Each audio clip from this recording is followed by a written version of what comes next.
Hello, Sagittarius Sun and Rising and Venus Signs. Kamusta kayo? Sana po nasa mabuti kayong kalagayan. Welcome back po sa Star Tarot.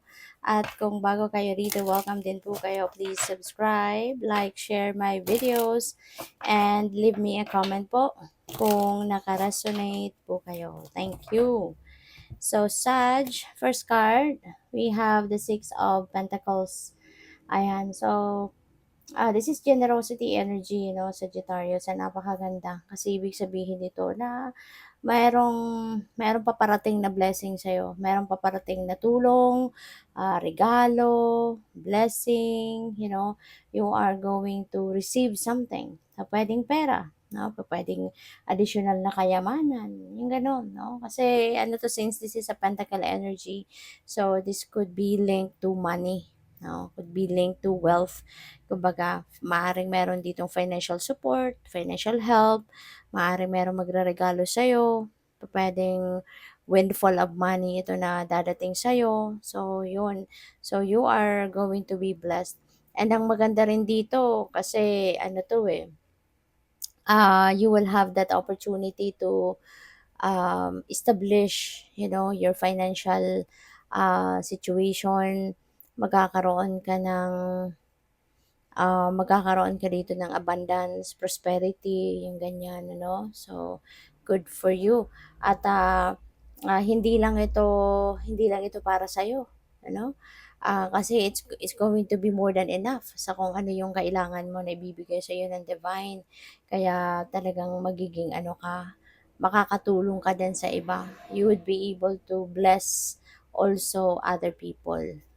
So, we have Four of Wands. So, napakaswerte mo, napakaganda kasi celebratory energy ito eh. So, ibig sabihin nito na maaaring meron kang mga okasyon na dadaluhan or maybe may mga party or handaan siguro, celebrations na ikaw yung mag-host. Pwedeng ganon for whatever reason.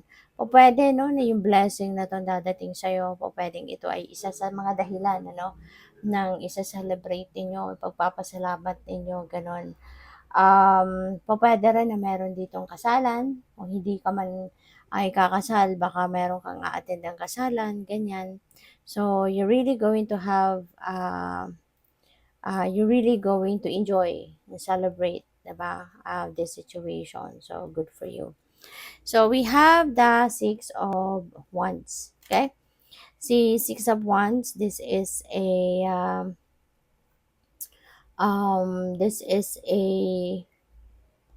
success energy.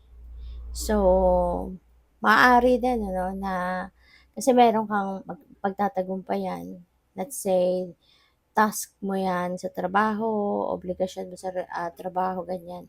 At you're going to do a great job, no, sa ganyan. Kaya, magsasucceed ka, you will be triumphant, and possible, no, na ang iba sa inyo rito, o pwedeng ma-promote, o pwedeng madagdagan yung kita ninyo, syempre, madadagdagan yung sweldo ninyo, magkakaroon pay raise, ganyan, or kung ano man, baka pwede kang mabigyan ng bonus dito. So, talagang maaring isa yan sa panggagalingan ng pera, no? Yung abundance mo, maaring magagaling dyan sa trabaho. So, yung ganon. So, and yeah, since this is also celebration energy, so po pwedeng yung tagumpay mo na to, ito rin yung isa sa dahilan ng inyong pagsa-celebrate, no? Kaya you deserve it. Kaya have fun. So, by the way, maraming salamat for subscribing, and if you haven't subscribed yet, subscribe na kayo. And also, maraming salamat din for not skipping the ads. Malaking bagay yan sa akin.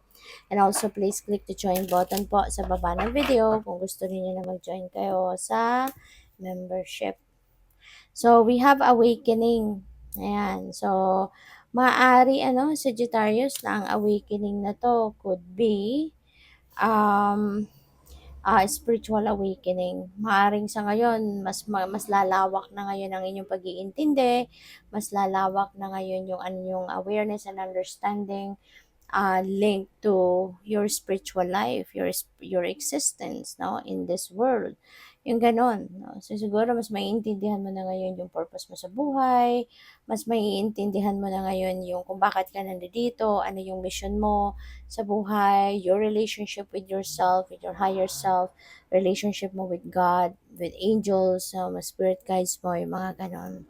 So, we have reflection. Yan, Sagittarius.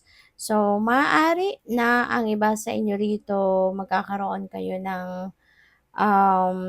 magkakaroon kayo ng time na mag-reflect, maaari nun yung awakening na 'to, 'di ba?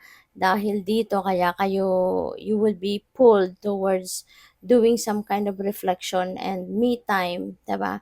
Para na makapag-isip, para na mas makapagmuni-muni kayo, magkaroon kayo ng time to have a conversation with yourself and with the Lord, with God, 'no, yung gano'n.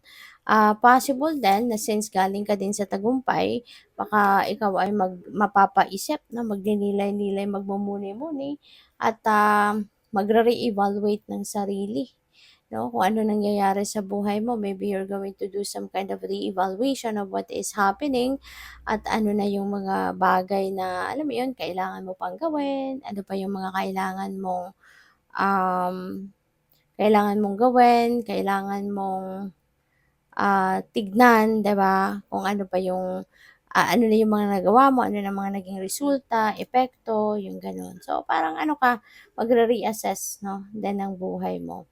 What else? We have acceptance, ayan. So, this is good. So, baka parang ano ka ngayon, nag-mature na talaga emotionally kayo kaya you also have that courage na to accept who you really are, to accept what is happening. Kumbaga, tanggap mo na kung ano nangyayari sa buhay mo, nangyayari sa mundo, or kung ano man yung mga parte pa ng sarili mo na dati hindi mo pa matanggap, ngayon tanggap mo na, matatanggap mo na, 'di ba? So, that's good for you.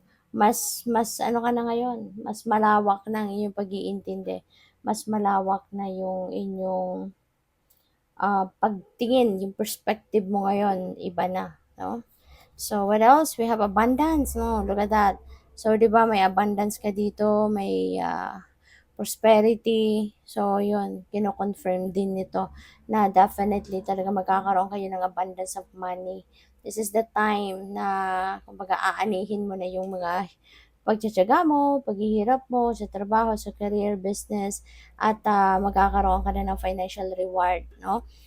Dadating na sa buhay mo, pagpapapasok na yung abundance and prosperity into your life. Kaya have fun and enjoy.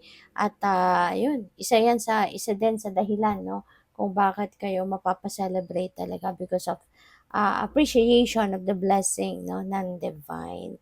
So, good luck sa'yo. Thank you for watching. Love and light. Namaste.